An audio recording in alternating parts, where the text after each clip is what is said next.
We are watching those bans and what they mean for us this morning. You're coming off of that Labor Day Monday. School is closed all across the board here on this Tuesday, so we have what you need to know. Good morning, I'm Eric Yutzi. And I'm JC Burge, and we are joined by our Weather Authority meteorologists. We've got Luke Doris and Julie Durda on standby, tracking everything you need to know about this hurricane, whether you live here with us or whether you have family in the Carolinas. Yeah, indeed, because that's going to be the area we need to be paying attention to once the system finally takes that north track. We are waiting for that. Unfortunately, for the last 24 hours, it has been stalling over the Bahamas, the northwestern half of the Bahamas. Islands that don't need any more rainfall or life-threatening storm surge, they have been dealing with this system for quite some time. So as of the 5 a.m. advisory, the winds are 120 miles per hour, pressure 950 millibars. It is stationary and located about 105 miles just east of West Palm Beach, Florida. And I think you'll remember yesterday at this time, it was about 150 miles. That was just the eye wall, the center of circulation. So really it hasn't moved all that much. And also it went through an eye wall replacement. And right now you can see it doesn't look very impressive, pretty jagged as it's starting to move, jog a bit more towards the north. We need to focus on the outer bands of the system for our local impacts, but unfortunately the damage is already done for the northwestern half of the Bahamas, and they continue to have to deal with hurricane force winds, rain, and storm surge. For us here in South Florida, a tropical storm watch is in effect and continuing for Broward County, hurricane watch and a tropical storm warning for West Palm Beach and north of that area. So you are highlighted anywhere from Deerfield Beach, Pompano Beach, Coral Springs, North Lauderdale, Markham Park, Weston, Sunrise, Davie, Pembroke Pines, Miramar, all the way to Hollywood under this tropical storm watch, because we are expecting tropical storm force winds, the possibility of winds of 40 miles per hour sustained or stronger in Broward County. We are expecting a gust to reach all the way into Miami-Dade. So even though Miami-Dade, you are not under that tropical storm watch, tropical storm wind gusts have been expected and actually were felt yesterday. We had some reports of it over parts of Miami Beach by the Frost Museum. So we are expecting more of that to come as we continue to watch the system head north eventually. The thing you'll notice this morning too is that that forecast cone has kept the system further away from the coast of Florida. We'll need to continue to watch it. You know who has more details on that and that forward path is meteorologist Doris. Some good news for Florida, huh, Julie, as we see that forecast cone. Of course, as you get closer to the time that it's set to move, the uncertainty gets narrower and narrower. So the cone thus gets narrow and narrow because the averages of the errors that far out get fewer. So anyway, we've seen the cone shrink, and the forecast is it's going to stay offshore. Now, it's going to be a close shave. It's closer than we would like, but at this point, that's the way it looks.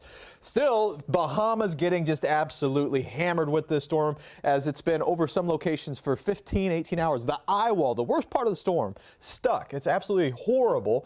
But by this evening, what we have been waiting on is some movement, and finally it's here. So it gets a tug northward. Still a Category 3 forecast at 120 miles per hour, and by Wednesday further north up in the central parts of the state. There it is on the water vapor imagery. It's not as healthy looking of a storm as it was yesterday. Yesterday we started to watch some structural changes. The internal mechanics of the storm adjusted. When that happens, you expect the winds to drop. You expect the storm to get larger, though, so it's not necessarily a good thing.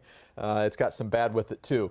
Why are we going to see the movement? Well, high pressure is out on the east side. That's pushing the storm northward. And another high pressure is pushing the storm southward. These two cancel each other out. They don't do anything. That's why the storm has stalled. But the difference with today is this upper level low. That's going to grab the storm and finally pull a little tug on it northward. So this is the past, what do we have, a 6-hour loop here? This is a 6-hour radar loop, and you can see the eye wall not nearly as well structured as it was this time yesterday. It's got some gaps in it, especially on the west and south side, but still nonetheless, just around Freeport and over on the east side of the island, Sweeting Key, excuse me, they've been dealing with it, and also the storm surge on the north side and the southeast side. It's just been horrendous there. Marsh Harbor still on the outer edges of it, getting tropical storm force winds, hurricane gusts.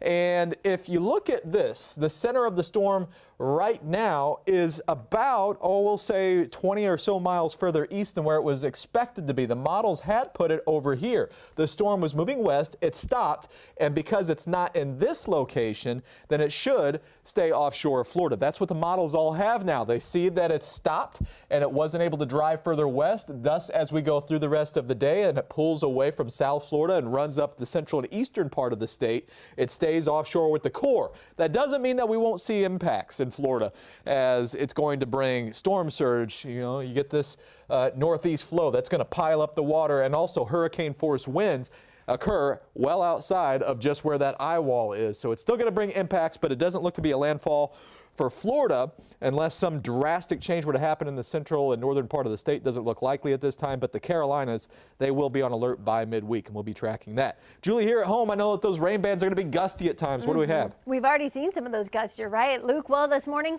Broward County dealing with some moderate to heavy precipitation creeping into your area very early this morning, but now it's just to the north of you. So Boca Raton, get ready. Some storms will be headed your way. We have a little bit of a drizzle over Parkland, so not too much in the way of rainfall affecting you right now over Broward and Miami-Dade. The Keys dealing with some moderate to heavy precipitation as well. And what we'll notice is these bounds will come and go. Look at this right now. Marathon dealing with some moderate to heavy precipitation.